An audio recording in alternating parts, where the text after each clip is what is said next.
야고보서 2장 1절에서 13절. 내 형제들아, 영광의 주 곧 우리 주 예수 그리스도에 대한 믿음을 너희가 가졌으니 사람을 차별하여 대하지 말라. 네, 오늘 야고보서 2장으로 넘어왔는데요. 야고보서를 전체적으로 보면 좀 어딘가 좀 허접한 부분들이 있습니다. 왜냐하면 바울 신학을 우리가 공부를 했기 때문에 교회도 바울 신학을 중심으로 했다 보면 야고보서에서 한 말이 조금 덜 정리된, 신학의 덜 정립된 것 같이 보입니다. 그러나 야고보의 자체가 당회장이었고 또 본교회의 당회장이었고 예루살렘 교회의 에서 중요한 인물이었기 때문에 이 말씀이 우리에게는 혹시 뭐가 흠이 있더라도 그것을 흠으로 보지 아니하고 은혜로 바꾸어 볼 수 있는 그런 성경 묵상이 되어져야 됩니다. 왜냐하면 논란을 하는 것은 그것을 우리가 이해가 못해서 그런 것이 원래 의도가 잘못 기록이 되지 아니기 때문에 그렇습니다. 우선 제일 먼저 1절에 우리 1장에서는 말씀을 행하라. 이래서 말씀을 행하라가 뭐냐? 믿음을 가져라, 믿으라, 말씀을 믿으라 이런 말이었죠. 그래서 지금 2장에서 이제 본격적으로 본론이 나오게 되는데 내일 가면 더 이제 확실한 믿음의 행위가 없으면 안 된다 이런 말을 이제 하게 되는데 그것을 내일 가가지고 정확하게 야고보가 말하고 있는 게 뭔지를 알게 됩니다. 오늘도 그런 말을 하고 있지만은 약간 이제 쉽게 얘기하면 좀 유치한 얘기를 쓰고 있는 것 같이 보여요. 그거를 제가 그렇게 표현한 겁니다. 그러니까 성도를 차별하지 마라. 그건 누구든지 잘 알죠. 왜냐하면 우리는 형제이기 때문에, 믿음의 형제이기 때문에 형제를 차별하면 안 된다는 걸 잘 알고 있습니다. 그래서 성경을 읽어보면서 은혜가 되기 전에 너무 기초적인 게 아니냐 이런 생각을 들지 모릅니다. 그러나 그거 아무리 그렇다 하더라도 우리는 그 말씀의 은혜가 돼야 되는 것이죠. 그러니까 주 예수 그리스도를 믿는 믿음의 형제들아 이렇게 부르면서 그러면서 믿음을 가졌기 때문에 우리는 형제 자매다 이런 얘기를 합니다. 그러니까 차별하지 말아라 이런 얘기를 1절에 하고 있으면서 2절을 읽어볼까요? 만일 너희 회당에 금가락지를 끼고 아름다운 옷을 입은 사람이 들어오고 또 남루한 옷을 입은 가난한 사람이 들어올 때에 너희들이 지금 차별하고 있는 것은 부유한 사람과 가난한 사람을 차별하고 있다. 어떻게 하느냐 하면 이와 같이 하고 있다. 그렇게 하면서 예배 처소에서는 절대로 외모로 보지 말고 그래라. 그 얘기를 지금 하고 있습니다. 금반지 끼고 화려한 옷을 입으면 부유한 사람으로 보죠. 겉으로 볼 때 속엔 뭐가 들어있든지 상관없이. 그러면 그 사람은 좋은 자리에 앉히고 가난한 사람이 오면은 남나왔은 옷을 입은 사람은 어떻게 할까요? 가난하다고 판단을 내리는 거죠. 그 가난한 사람과 부유한 사람 판단 내리는 데는 뭐 하자가 없습니다. 이게 얘기하는 게 문제가 없습니다. 그러나 사실 성경 속에서 뭐 이런 얘기까지 합니까? 이럴 때 우리는 그런 얘기를 기본적인 걸 해야 되는 거죠. 우리는 도덕적인 거니까.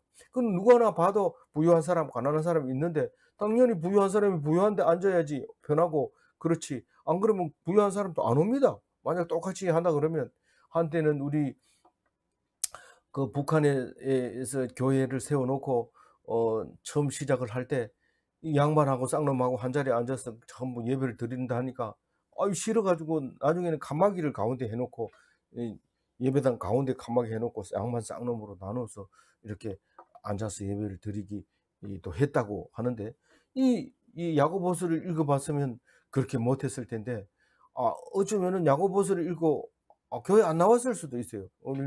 그래도 우린 사회적 지위와 체면이 있는데 아무리 신앙이 좋다 하던들 우린 그래 할 수 없다. 이렇게 부유한 사람들이 안 나올 수 있습니다.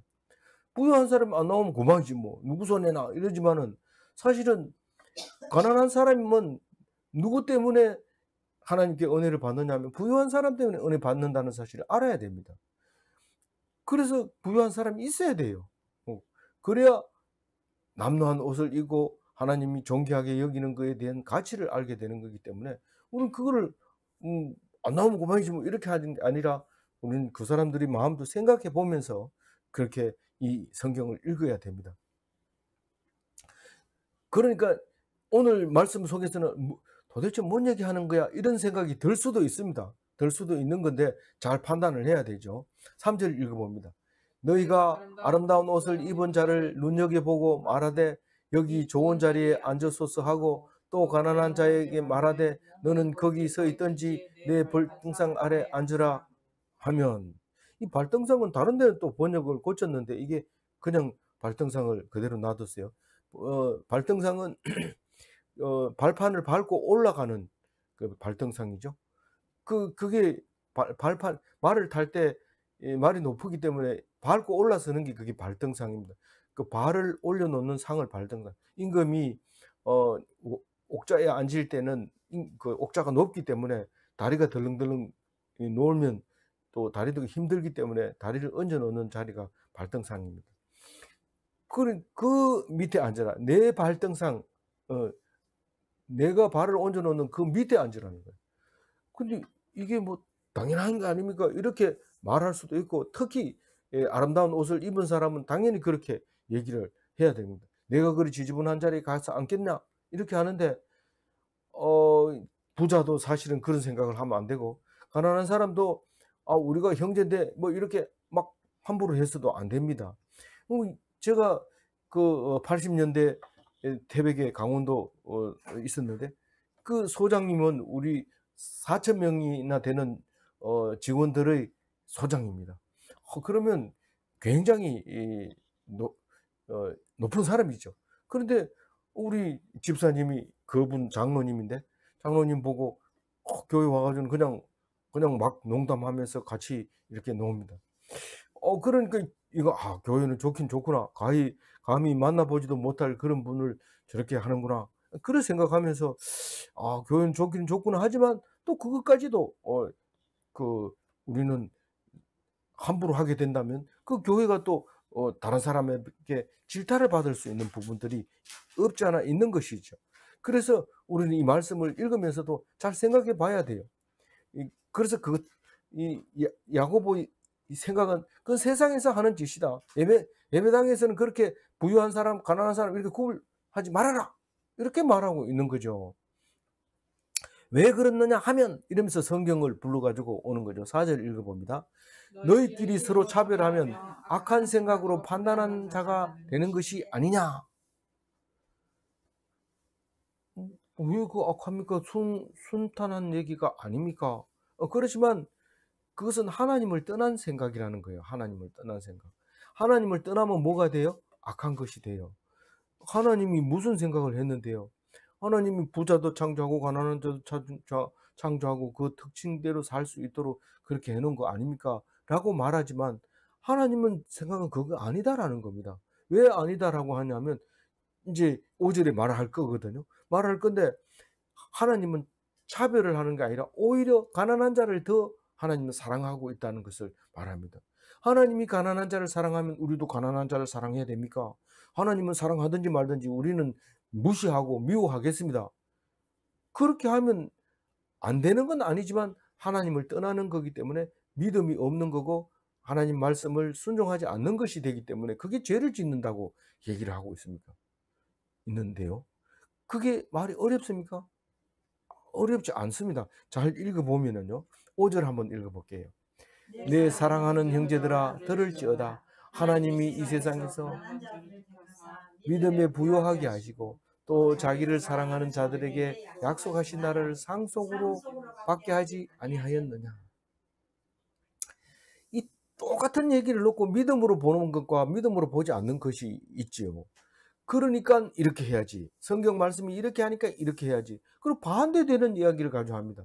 그러니까 결국은 교회 안에서도 예수 이름으로 목숨 걸고 싸울 때 두 개가 파산이 일어난다는 겁니다.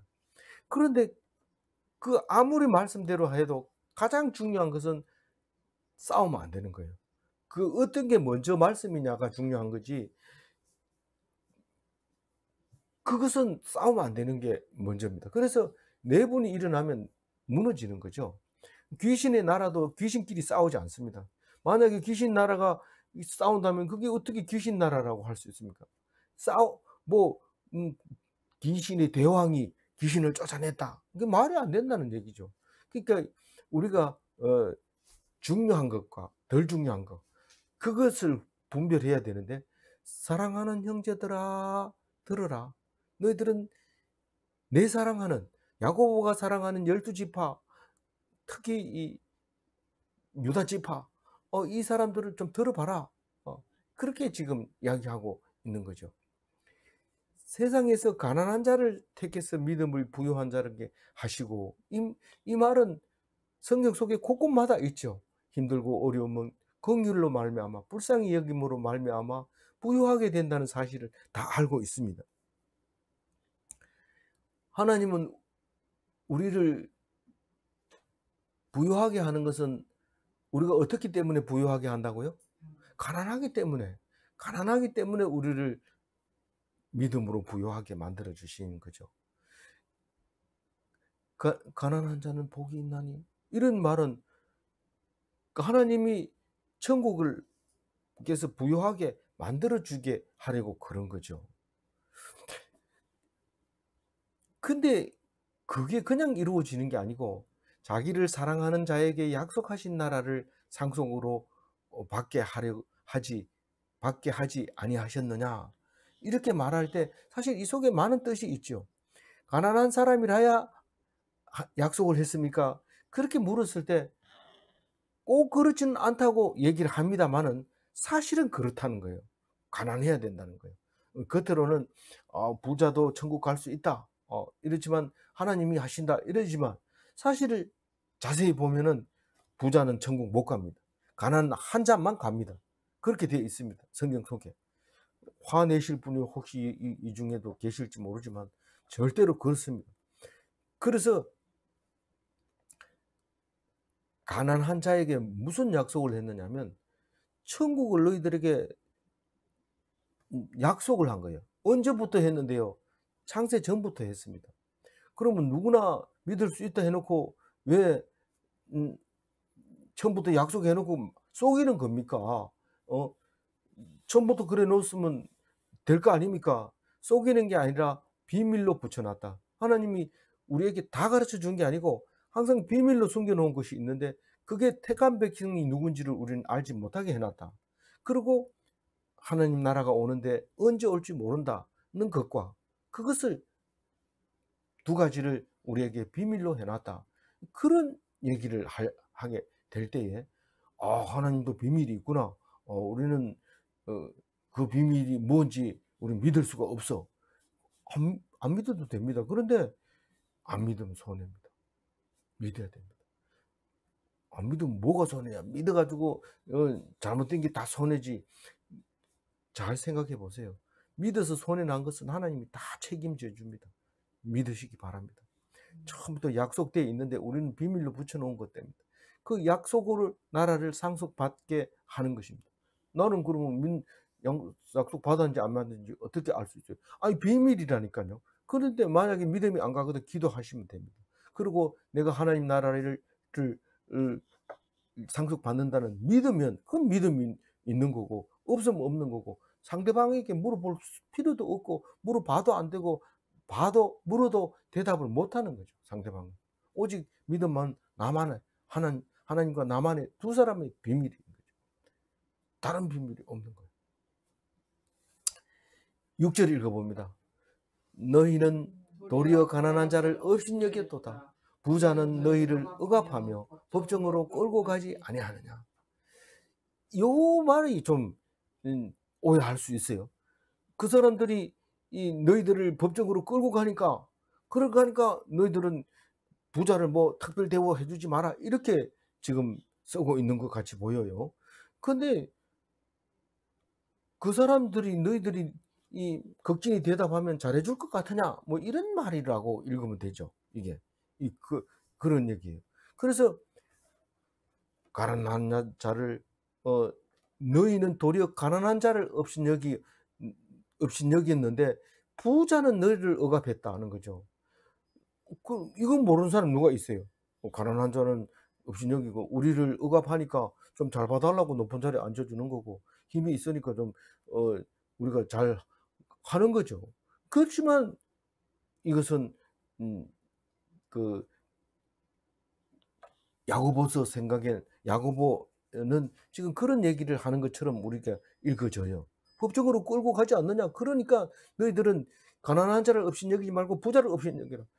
부자가 업신여길 수 없는 거예요. 부자죠. 그래서 합법적으로 인제 끌고 가서 재판을 받게 하지요. 그런데 또 한 가지 더 얘기하죠. 끌고 가서 어떻게 얘기하느냐 하면은 7절 읽어 봅니다. "그들은 너희에게 대하여 일컫는 바 그 아름다운 이름을 비방하지 아니하느냐." 그 사람들이 성도들을 끌고 법으로 가 가지고 법에 입각해서 "얘가 빚을 안 갚으니까 우리 종을 삼겠다." 부자는 늘 그렇죠. 그건 가난한 사람은 그런 일이 있을 수가 없죠.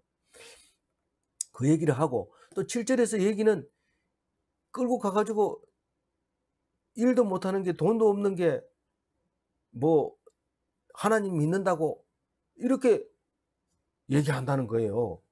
그러니까 그 사람들이 오면은 높은 자리에 앉히고 이렇게 구비를 하지 말라는 거죠. 그래서 쪼끔 그런 것 같아요. 근데 정말 그렇냐 하면 사실은 그 아름다운 이름이 뭐냐 하면 성도잖아요. 근데 성도에게는 종교인이라는 이름을 딱 붙이고 세금도 우대해 줍니다. 그래서 목사님이 받는 사례는 세금이 없습니다. 또 천주교에도 경찰이 함부로 들어갈 수 없고 그 안에서 자체적으로 해결하게 하고, 또 많은 종교인 이라고 하면 구별해 주는, 그게 세상의 법입니다. 세상의 법입니다. 그러니까 부자도 사실은 하나님 믿는다고 하면 함부로 비방하거나 그렇게 하지 않고, 비방할 때는 잘못했으니까 비방하죠. "네가 그렇게 하니까 음 예수 이름을 욕되게 하는 거다." 이렇게 하는 것처럼, 제가 말하는 것처럼 들리죠. 그렇게 말할 수도 있어요. 이 7 절을 가지고 얘기하자면 그렇게 말할 수 있는 거예요. 그러니까 종교인들은 우대를 받는데 기독인은 미움을 받는 거예요. 왜냐하면 그 사람들 눈에는 마음에 안 드는 게 많기 때문에. 술 먹으러 가자면 안 가지요. 뭐 "회비 내라." 그러면 "그 돈 가지고 어디다 쓰나." 이러면서 안 내죠. 그러니까 "니는 교회 가면 돈이 나오나 뭐가 나오는데 니 가느냐." 이렇게 비방하는, 그 정도를 지금 얘기하고 있는 것 같아요. 우리는 이거 잘 알고 있잖아요. 뭐 성경 속이 아니라도 우리는 알고 있는 얘기입니다. 그런데 오늘 야고보는 말하고 싶은 게 뭐냐면 8 절입니다. 읽어 봅니다. "너희가 만일 성경에 기록된 대로 내 이웃을 사랑하기를 내 몸과 같이 하라 하신 최고의 법을 지키면 잘하는 것이거니와." 예수님도 이게 최고의 법이라고 생각했어요. 네가 율법대로 다 했으면 도리어 남은 게 있는데 네가 가진 걸 다 팔고 이웃에게 나눠 줘라. 그렇게 얘기하면서 최고의 법이라고 얘기하고 있습니다. 예수님도 그렇게 얘기했지만 최고의 법은 음 내 이웃을 내 몸과 같이 사랑하는 거지. 그래서 모든 종교를 공부할 때 불교는 음 어떻게 다 얘기할 때 "기독교는 오직 사랑이다." 이렇게 얘기할 때 그게 사랑이 최고로 주장하고 있기 때문에 그런 말을 하죠. 그런데 네 예수님은 "네 이웃을 사랑해라." 이러니까 자기가 땅을 다 팔아서 이웃에게 나눠 주려고 하는데 "이웃이 누굽니까?" 이렇게 물어봤잖아요, 예수님한테. 물으니까 예수님이 뭐라고 했어요? "204호 그 집이 이웃이다." 이렇게 했을까요? 그거 아니잖아요. 뭐라고 얘기했어요? "네가 사랑하는 사람이 이웃이다." 뭐를 예화를 들었어요? 여리고로 가는 광도 만난 사람을 예화를 들어서 누가 그 강도를 사랑했어요? 사마리아 사람이 강도를 사랑하고, 제사장하고 또 누가요? 율법사들이 그냥 지나가면서 사랑하지 않았어요. 그 율법사의 제사장 이웃은 아니고 사마리아 사람의 이웃이었다고 말하면서 왜냐하면 사랑하는 사람이 이웃이라는 거예요. 그럼 이웃을 찾아서 사랑하려고 무척 애를 쓰던 사람이 예수님 말씀을 듣고는 아, 사랑하는 사람이 이웃이구나. 마누라가 이웃 사람이구나. 이래 생각할 수도 있게 된 거죠. 근데 예수님은 그러면 이웃을 어떻게 사랑합니까? 라고 물으니까 네 친구를 위하여 목숨을 버리면 최고의 사랑이다. 이렇게 얘기를 하는 거예요. 친구를 위해서 목숨을 버리는 거 알고 있죠? 친구를 위해서 목숨을 버리는 게 최고의 사랑입니다. 그게 뭔지 자세히 들어가 보면 하나님 말씀에 피동되는 거예요. 하나님이 죽이면 죽는 거예요. 친구가 나를 배신하고 죽이면 친구를 보지 않고 하나님을 바라보면서 하나님 어찌하여 나를 버리십니까? 이렇게 기도하면서 죽이면 죽는 피동된 삶을 살면 그게 최고의 사랑이라고 얘기하면서 하는 거야 하면서 십자가에 달려서 저들의 죄를 용서하소서 하면서 하나님 어찌하여 사망하게 될 때 하나님은 죽은 자 가운데서 3일 만에 부활하여 살게 살려주시는 것을 우리는 잘 알고 있습니다. 그러면서 그렇게 얘기해놓고 9절과 같이 차별하는 것에 대해서 야단치고 있는 거죠. 9절을 읽어봅니다. 만일 너희가 사람을 차별하여 대하면 죄를 짓는 것이니 율법이 너희를 범법자로 정죄하리라. 율법 때문에 우리는 죄를 짓습니다. 모세의 율법이 없었다면 우리는 죄인이 될 수가 없습니다. 그게 왜 죄가 되는데?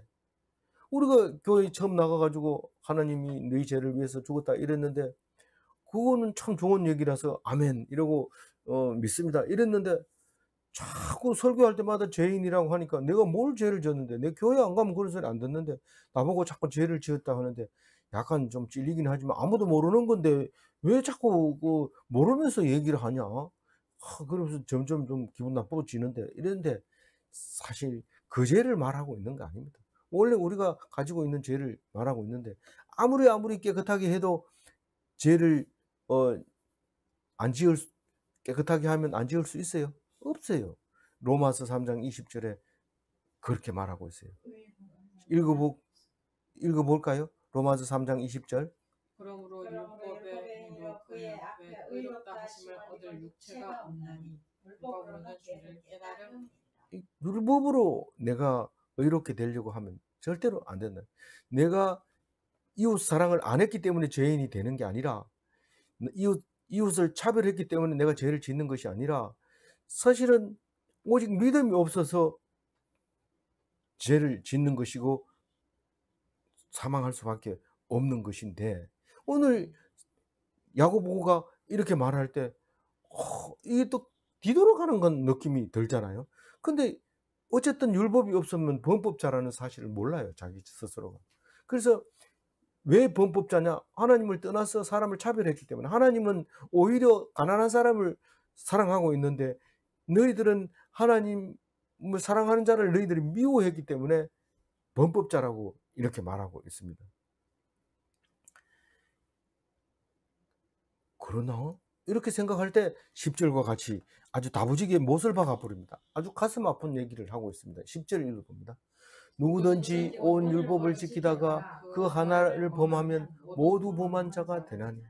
제가 이 성경을 읽고 있을 때가 언제였나 하면 농업진흥공사에 취업해서 거기서 늘 당직이 있습니다. 돌아가면서 일주일에 거의 한 번 올 때도 있고 짧을 때는 뭐 4일에 한 번씩 올 때도 있고 이런데 그 당직을 쓰게 되면 그 당직이 서는 시계를 들고 이렇게 돌아가면서 문마다 돌아가면서 찍습니다. 그럼 시계가 돌아가면서 그 안에 있는 키를 돌리면 몇 시 몇 분에 이 문을 잠궜다, 몇 시 몇 분에 잠궜다 하는 게 기록이 남아 있어요. 근데 가기 싫은 사람은 그 시기를 막 돌리면서 찍어가지고 맞췄습니다. 근데 나중에 자세히 보면은 거짓말이라는 게 나타납니다. 그럼에도 불구하고 머리 쓰고 그 추운데 이렇게 돌아다니기 싫으니까 시계를 막 강제로 돌려 찍어가지고 또 제자리에 놔두고 이렇게 해서 나중에 그 종이를 이제 당직자가 이제 그걸 제출합니다. 그런데 어쨌거나 문이 10개가 있어요. 그럼 10개를 다 잠궈야지 한 개는 내가 화장실 갔다 오다 못 잠갔어. 이러고 놔둬 버렸어요. 그럼 도둑이 10개 다 열어보고 한 군 열리는 대로 돼서 들어옵니다. 그러면은 그게 당직 선 겁니까 안 선 겁니까? 9개 섰는 거 다 소용이 없어요. 오늘 이 얘기를 하면은 별로 뭐 그럴 수도 있는 거지 뭐. 그럼 뭐 내가 그 여태까지 9개 지키느라고 쎄 빠졌는데 한 개 그 정도 뭐 틀릴 수도 있는 거지 뭐. 그런 거 없습니다. 하나가 못 지키면 그건 끝난 겁니다. 그 얘기를 지금 하고 있는데 하나를 범하면 다 범한 거다.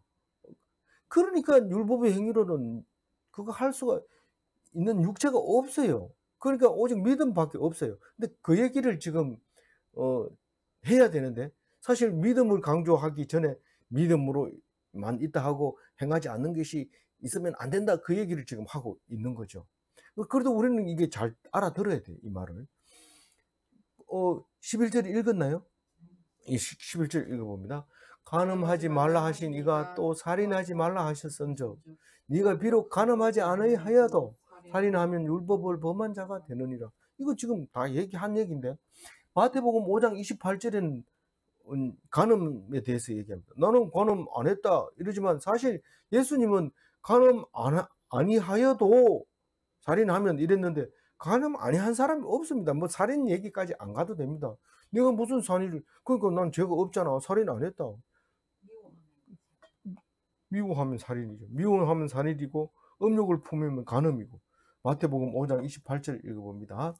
나는 너희에게 이르노니 음욕을 품고 여자를 보는 자마다 마음에 이미 간음하였느니라. 이거 누가 말한 거예요? 예수님이. 언제 말한 거예요? 간음하다 붙들려 온 사람 돌로 치라 할 때 왜 여자만 붙들어 와요? 간음은 혼자 하는 게 간음입니까? 그건 말도 안 되는 얘기죠. 그럼 간음 누구하고 했는지 불러와라. 이렇게 하니까 사람들이 다 돌을 던지고 그냥 가버린 거예요. 그러니까 이 율법을 제대로 알지 못하고 지금 계속 율법을 강조하고 있는 건데 율법을 잘 읽으면 생각이 납니다. 무슨 생각이? 우리 죄가 나보고 죄가 있다고 얘기하는 딴 사람 보고 내로남불이야. 너는 죄가 있어. 이렇게 하지 말고 네가 지금 나머지 손가락은 니를 향하고 있다는 거 모르냐? 네가 생각해봐라. 그 율법이 있기 때문에 그걸 생각할 수 있는 거예요. 그래서 그렇게 중요한 얘기인 거예요, 사실은. 그런데 12절에 이제 훈계를 하는 거죠. 누가요? 야고보가 누구에게? 나에게. 12절 읽어봅니다. 너희는 자유의 법대로 심판받을 자처럼 말도 하고 행하기도 해라. 요거 차원 높은 얘기인데 요거를 지금 놓쳐버리면 안 돼요. 자기 자유의 율법대로 지멋대로 율법을 정해라 이런 뜻이 아니잖아요. 뭘까요? 예수님이 오셔가지고 율법을 완성하러 오셨을 때 완성했기 때문에 자유의 율법이 된 겁니다. 예수님이 없었으면은 여전히 유대인으로서 율법 때문에 무거운 짐을 지고 끙끙 맬 수밖에 없어요. 근데 예수님이 오셔서 그 율법을 자유로 만들어 주는데 한마디로 얘기해서 12절은 너희들은 천국 백성이 되라 이런 말을 하고 있는 거예요. 천국 백성이 되라. 그러니까 이 천국 백성이 어떻게 되느냐 하면 율법으로 말미암아 천국 백성이 되는 거예요. 근데 율법이 뭡니까? 진리입니다. 진리. 율법이 진리입니다. 그래서 심판받을 자처럼 말도 하고 행하기도 해라. 그러니까 차별하지 마라 이렇게 말하고 실제로 차별하지 말아라 이렇게 얘기하는데 그거를 이제 자유의 율법대로라고 하는데 여기 야고보서 1장 25절에는 이런 얘기를 하죠.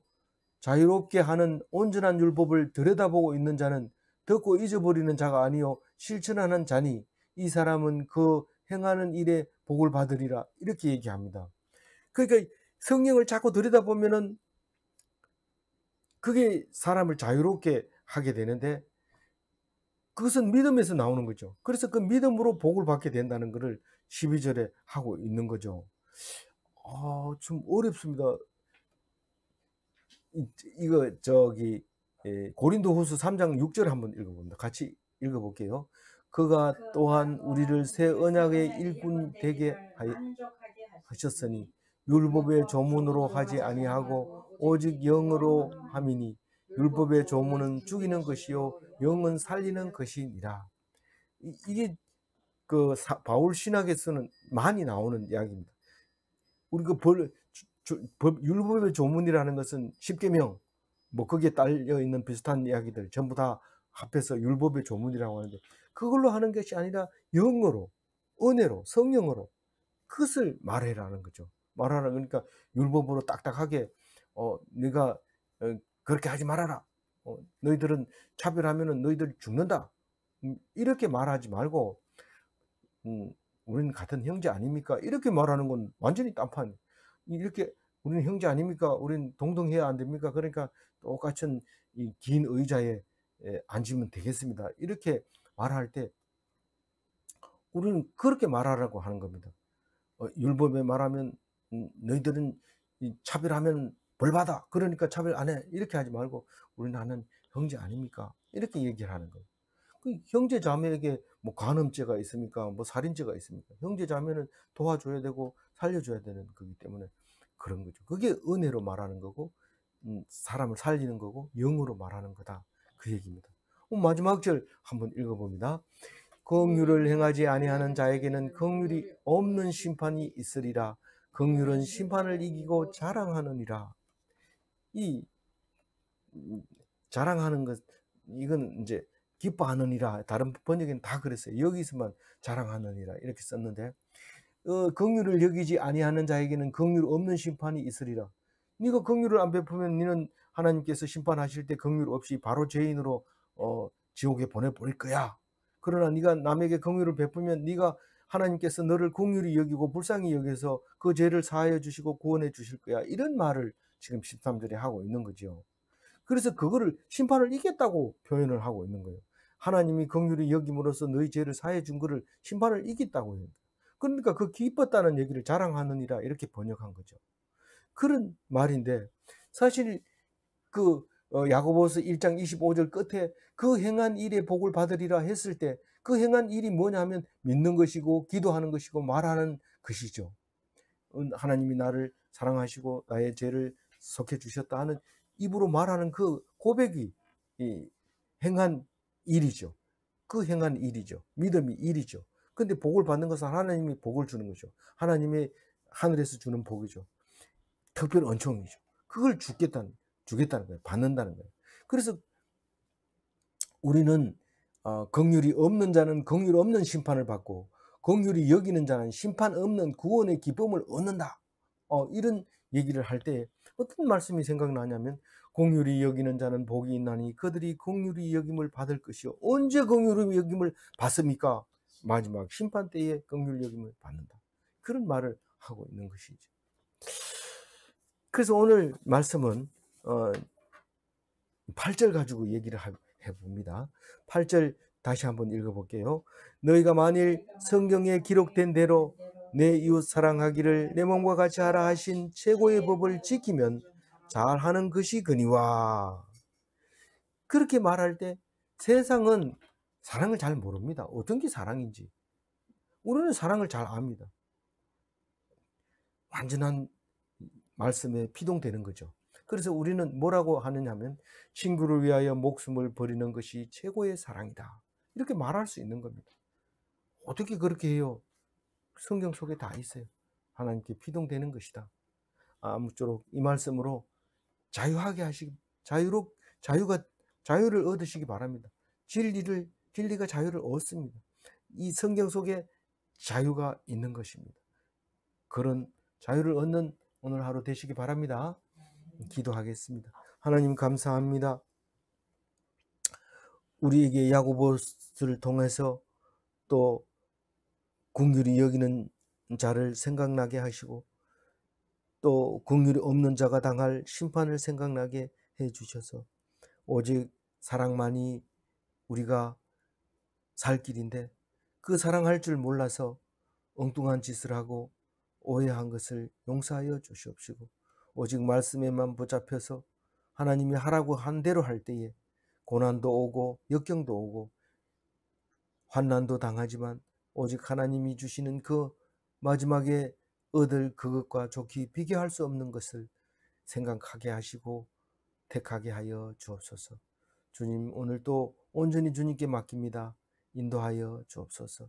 특별히 오늘은 상반기를 다 결산하는 맥주 감사절입니다. 우리는 비록 보리 농사는 짓지 않지만 보리 농사를 지을 때 하나님이 우리와 함께 하신 것처럼 그 추수를 기뻐하고 감사하게 하시고, 특별히 그날 성령이 임하게 하시고, 특별히 하나님께서 율법을 주셔서 그 율법으로 제가 생각나게 해주신 것을 감사합니다. 그것을 잊지 않으려고 우리가 맥주 감사절을 지키려 하오니 온전히 지킬 수 있도록 마음을 허락하여 주옵소서. 감사하옵고 우리 주 예수 그리스도 이름으로 기도 올리옵나이다. 아멘. 네, 오늘 광고